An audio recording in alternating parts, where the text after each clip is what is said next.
Assalamualaikum warahmatullahi wabarakatuh.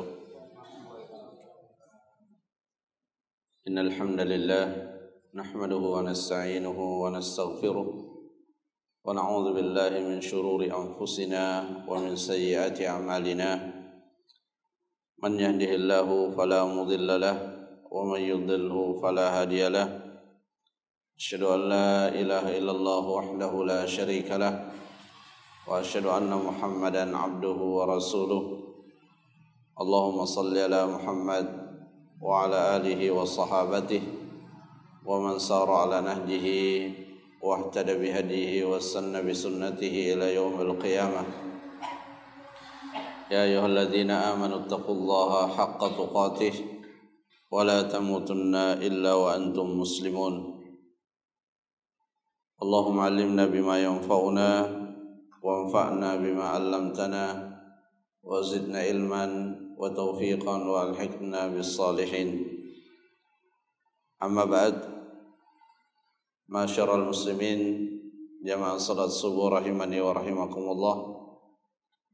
Alhamdulillah, pada kesempatan ini kita kembali melanjutkan majelis ilmu kita pada penjelasan kitab Taisirul Karim Ar-Rahman fi Tafsir Kalamil Mannan yang ditulis oleh Syekh Abdurrahman bin Nasir As-Sa'di rahimahullah. Dan alhamdulillah kita telah sampai pada penjelasan ayat yang ke-8 di dalam surah Al-Mumtahanah, di mana pada ayat yang ke-8 Allah Subhanahu wa taala menjelaskan bahwa kaum muslimin tidak dilarang untuk berbuat baik kepada orang-orang kufar, meskipun Allah Subhanahu wa taala memerintahkan kepada kita untuk berlepas diri dan membenci mereka. Dan itulah yang kita saksikan pada kehidupan Nabi sallallahu alaihi wasallam dan para sahabat-sahabatnya di Madinah. Di satu sisi mereka berlepas diri dari kekufuran dan para pelaku-pelakunya. Di satu sisi mereka membenci kekufuran dan para pelakunya. Tetapi dalam urusan-urusan duniawi, dalam hal yang berkaitan dengan muamalah sehari-hari, mereka tetap memperlakukan mereka dengan perlakuan yang sangat baik. Kemudian di ayat yang berikutnya Allah Subhanahu wa taala juga menjelaskan tentang jenis orang-orang kafir yang memang kita dilarang secara mutlak untuk berbuat baik kepada mereka. Dan di ayat sebelumnya disebutkan bahwa selama orang kafir tersebut tidak memerangi kita, kemudian tidak mengeluarkan kita dari tempat tinggal dan rumah-rumah kita, maka mereka masih dibolehkan bagi kita untuk berbuat baik kepada mereka. Adapun yang kita dilarang untuk berbuat baik kepada mereka itu disebutkan pada ayat yang berikutnya. Allah Subhanahu wa taala berfirman, "Innama yanhaakumullahu 'anil ladzina qataluukum fid din." Sesungguhnya Allah Subhanahu wa taala melarang kalian untuk berbuat baik kepada mereka, yaitu mereka orang-orang kufar yang qataluukum fid din, yang memerangi kalian karena agama kalian. Syekh Sa'di rahimahullah mengatakan li ajli dinikum adawatan lidinillah wa liman qama bih. Jadi ketika di kalangan kufar memerangi kaum muslimin disebabkan karena agamanya, dan mereka memusuhi kaum muslimin disebabkan kaum muslimin memeluk agama Islam, maka orang yang memiliki kriteria seperti inilah yang kita dilarang untuk berbuat baik kepada mereka. Wa akhrajukum min diyarikum, dan mereka, ya, ciri-ciri orang yang kita tidak boleh berbuat baik kepada mereka itu adalah akhrajukum min diyarikum. Mereka mengeluarkan kalian dari rumah-rumah kalian, artinya mengusir dari tempat tinggal, dari rumah dan wilayah di mana kaum muslimin bermukim di tempat itu. Wa dhaharu ala ikhrajikum, atau mereka tidak secara langsung mengusir kita dari tempat tinggal kita, tetapi awanu ghairahum ala ikhrajikum, mereka membantu pihak lain untuk mengeluarkan kaum muslimin dari tempat tinggal mereka. Nahakumullah an tawallahum, Allah Subhanahu wa taala melarang kita untuk berbuat baik kepada mereka, menjadikan mereka sebagai wali, ya, menjadikan mereka sebagai orang yang terdekat dan memberikan mereka pertolongan. Itu adalah perkara-perkara yang dilarang. Jadi at-tawalli atau al-wilayah itu selalu identik dengan an-nusra wal mawaddah bil qawli wal fi'l, ya, memberikan pertolongan, kemudian loyalitas baik dalam ucapan demikian pula dalam perbuatan.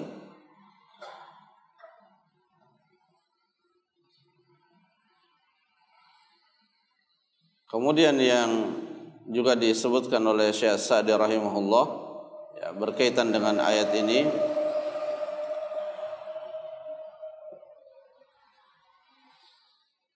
wa amma birrukum wa ihsanukum alladhi laysa bitawallin lil musyrikin falam yanhakumullahu anhu bal dzalika dakhilun fi umumil amri bil ihsan ila al aqarib wa ghairihim. Jadi dari dua ayat yang tadi telah kita sampaikan, ya, ada dua jenis, ya, ada dua jenis perbuatan baik yang kita berikan kepada orang-orang kufar. Ada yang itu disebabkan oleh faktor agama, maka itu yang tidak dibolehkan. Jadi ketika kita berbuat baik kepada mereka itu bukan karena faktor kecintaan kita kepada agama mereka, tetapi murni karena itu adalah agama yang menetapkan aturan seperti itu. Tetapi ketika seseorang menolong mereka disebabkan karena kecintaan seorang muslim kepada agama mereka, maka ini yang dilarang dan termasuk di dalam perkara yang bisa membatalkan keislaman seseorang. Jadi dari dua ayat ini terbagi, ada orang kafir yang muharib, yang memerangi kita, dan ada orang kafir yang dia bisa hidup berdampingan dengan kita karena terikat oleh perjanjian sebagaimana yang ada di tempat kita. Bagi yang muharib, maka Allah Subhanahu wa taala melarang kita melakukan kebaikan kepada mereka. Bagi yang terikat dengan perjanjian untuk tidak saling memerangi, untuk hidup berdampingan secara aman, secara damai, maka tidak ada larangan untuk berbuat baik kepada mereka.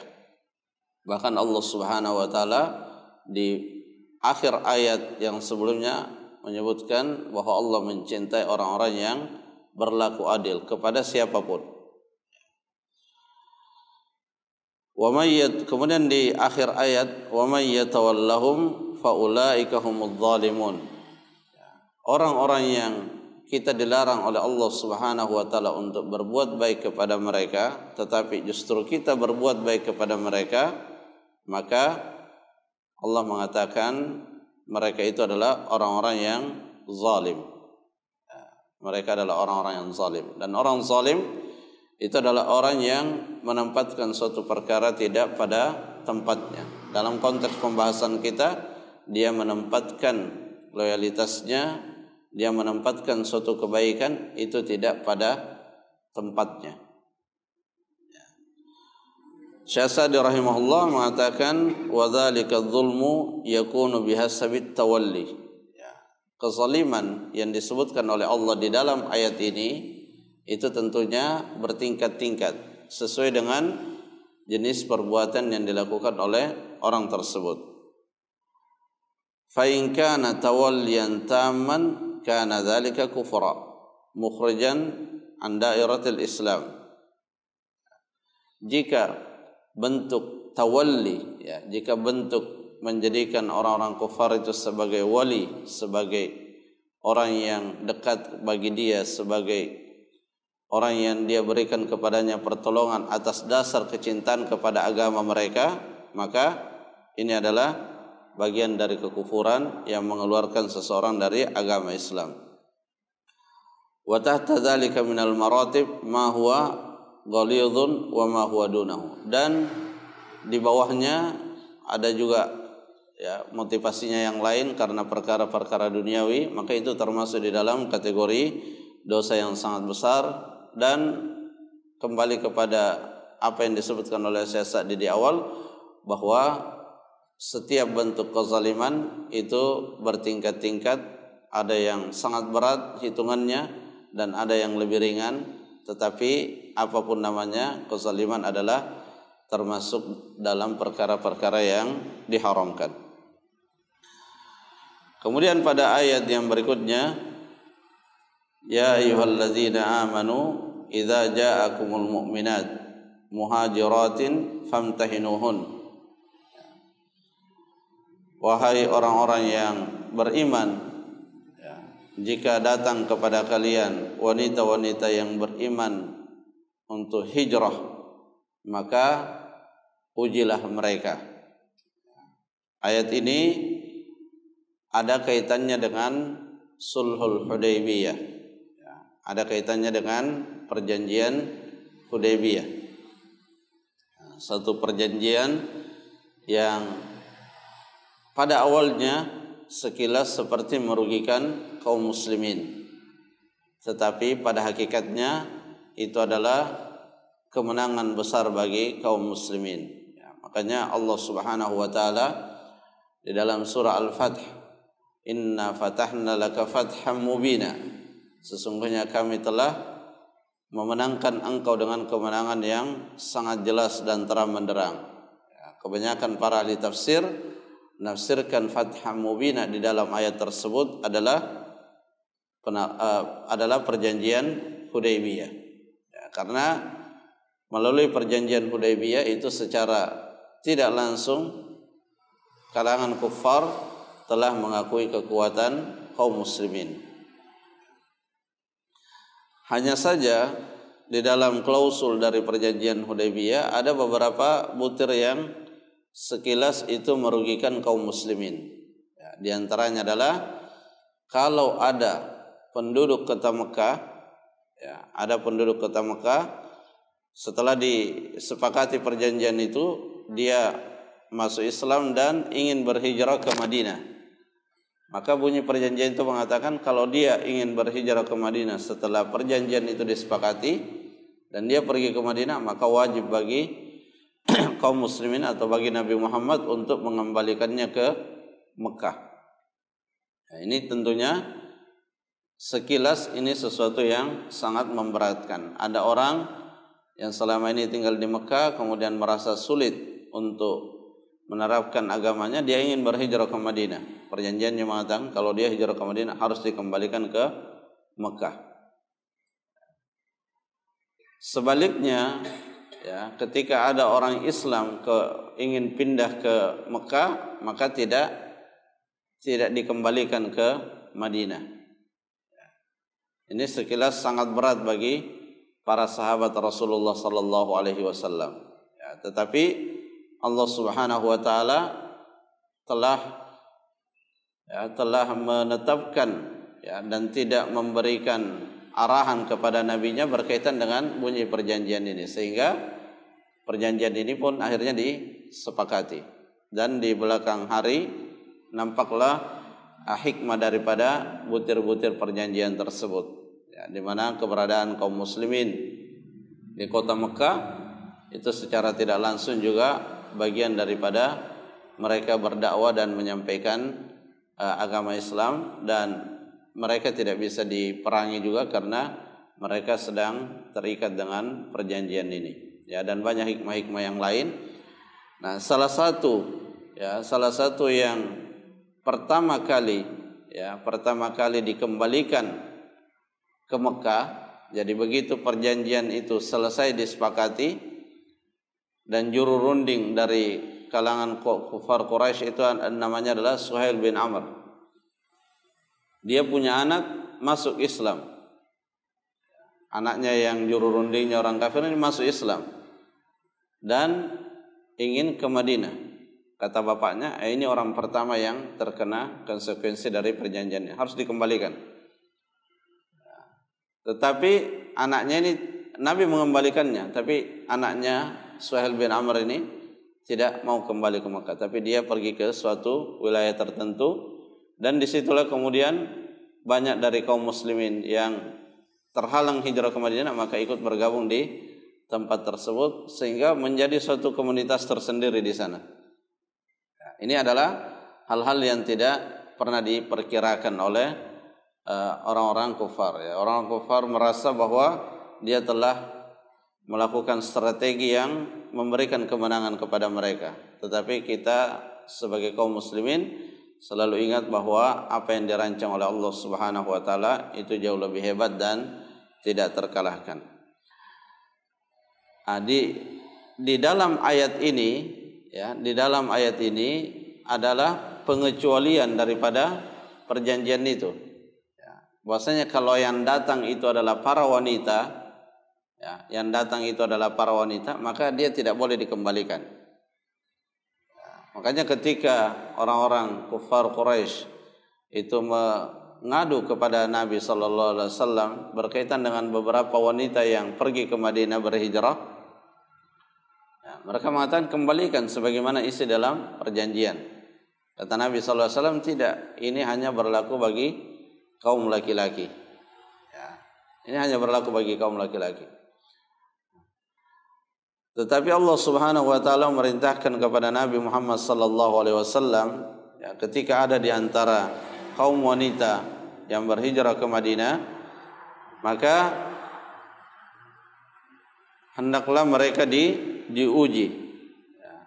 Famtahinuhunna, ujilah mereka untuk memastikan kebenaran daripada keimanan mereka. Ya ayyuhalladzina amanu idza ja'akumul mu'minatu muhajiratin famtahinuhun. Sini dijelaskan oleh Syekh As-Sa'di rahimahullah, idza ja'ahumul mu'minat muhajirat wa syakku fi sidqi imanihinna an yamtahinuhunna. Jadi jika ada dari kalangan para wanita datang berhijrah dan mengaku sebagai seorang mukmin, maka hendaklah Nabi Muhammad sallallahu alaihi wasallam dan kaum muslim menguji keimanan mereka. Karena bisa saja mereka berhijrah untuk tujuan-tujuan yang lain, bukan karena faktor keimanan yang telah mereka nyatakan. Bisa karena mungkin ada kerabatnya, bisa karena mungkin ada suaminya yang sudah berhijrah, dia tidak berhijrah karena masih dalam kekufuran, dan banyak faktor-faktor lain yang bisa menjadi motivasi dan motif dari hijrah yang mereka lakukan. Tetapi ketika mereka telah diketahui bahwa mereka adalah benar-benar orang yang beriman, maka Allah Subhanahu wa taala melarang untuk mereka dikembalikan ke Mekah, sebagaimana halnya jika yang datang itu adalah laki-laki. Kalau yang datang laki-laki harus dikembalikan. Tidak boleh dia berada di Madinah. Dia harus dikembalikan. Dia harus dikeluarkan dari kota Madinah.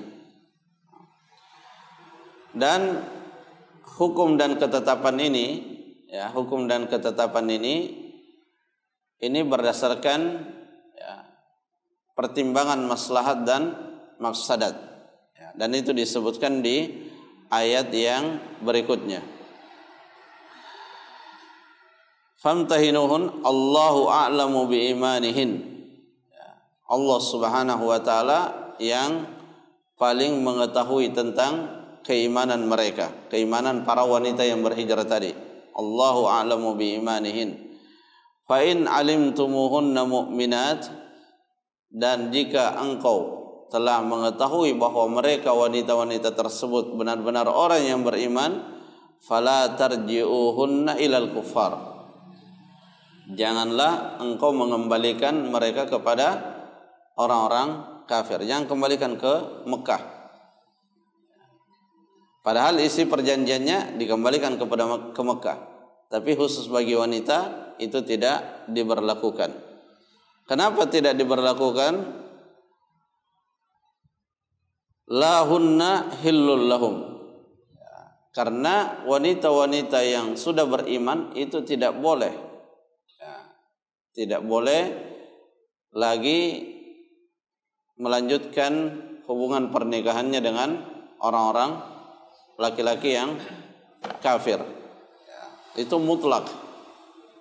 Jadi kalau wanitanya muslimah, maka tidak boleh menikah dengan laki-laki kufar apapun jenis kekufurannya. Berbeda halnya muslim menikah dengan ahlul kitab, itu secara hukum fikih dibolehkan. Meskipun dalam penerapannya tentu melihat maslahat dan mudaratnya. Jadi perkara-perkara yang mubah, perkara-perkara yang dibolehkan ketika ingin dilakukan itu selalu dipertimbangkan maslahat dan mudaratnya. Karena perkara-perkara yang mubah itu selalu dipengaruhi hukum dan hukum prakteknya itu dengan maslahat dan mudarat. Jadi bisa saja sesuatu itu hukumnya mubah, tetapi jika yang mubah itu dilakukan bisa menimbulkan mudarat, maka bisa saja berubah hukum yang mubah itu menjadi dilarang. Jadi lahunna hillul lahum. Wanita-wanita muslimah yang telah berhijrah tadi itu sudah tidak halal lagi untuk dinikahi oleh orang-orang kufar atau untuk kembali kepada suaminya yang masih di Mekah, yang masih berada dalam kekufuran.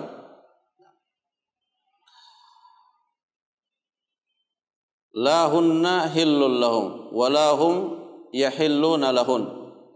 Demikian pula sebaliknya, mereka juga tidak halal lagi. Tidak halal untuk dengan pasangannya yang sudah memeluk agama Islam. Nah, ketika itu dikembalikan, padahal Allah sudah menetapkan bahwa itu diharamkan, maka ini tentunya adalah mafsadatun kabira. Kata Syekh Sa'di, fahadhihi mafsadatun kabira fi raddihinna. Jadi ini adalah kerusakan yang sangat besar. Jadi ada dua kerusakan di sini sesungguhnya. Pertama berkaitan dengan perjanjian. Akan dianggap menyelisihi perjanjian. Ini tentu bagian dari kerusakan juga. Karena perjanjiannya secara umum itu mengatakan dikembalikan. Ini adalah kerusakan.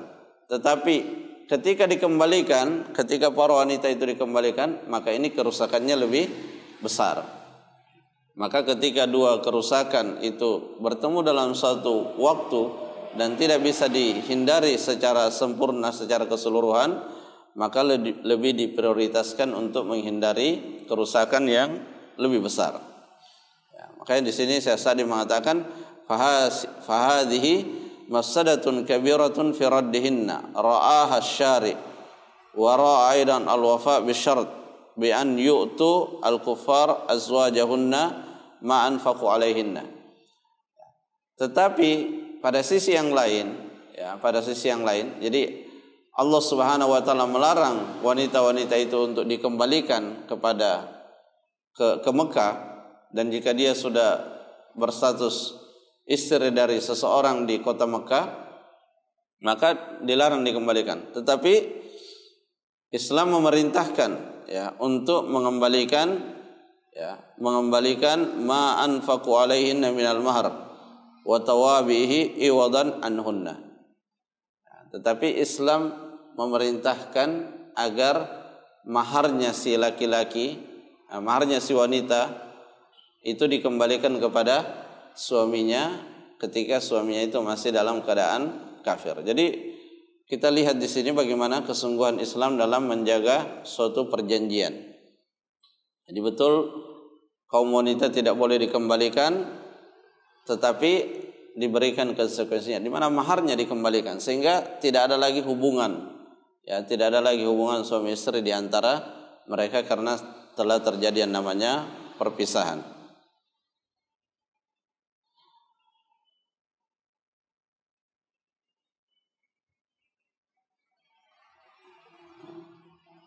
Kemudian di lanjutannya dijelaskan oleh Syekh Sa'di, wala junaha hina idzin 'alal muslimina an yankihuhunna walau kana lahunna azwajun fi daris syirik.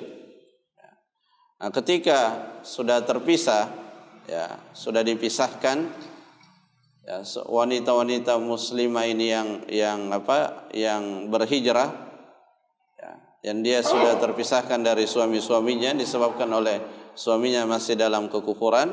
Di sini Syekh Sa'di mengatakan wala junaha hina idzin 'alal muslimina an yankihuhunna walau kana lahunna azwajun fi daris syirk wa takunu bi syarti an yu'tunahunna ujurahunna minal mahri wan nafaqah. Nah, ketika sudah terpisah, tidak ada lagi hubungan suami istri antara wanita-wanita yang berhijrah dengan suami yang berada di Mekah, maka boleh bagi wanita-wanita tersebut dinikahi oleh kaum muslimin. Jadi di dalam ayat ini terdapat hukum fikih yang sangat jelas bahwa wanita-wanita muslimah itu tidak boleh dinikahi oleh kalangan kufar, apapun jenis kekufurannya. Dan alhamdulillah keputusan terbaru di negeri kita bahwa pernikahan yang berbeda agama itu tidak mungkin lagi disahkan oleh negara, itu secara aturannya demikian. Dan itu sesuatu yang sangat kita syukuri. Jamaah rahimakumullah, mungkin itu yang bisa disampaikan, semoga bermanfaat. Wallahu taala alam bisawab. Subhanakallahumma rabbana wa bihamdik, asyhadu an la ilaha illa ant, astaghfiruka wa atubu ilaik. Assalamualaikum warahmatullahi wabarakatuh.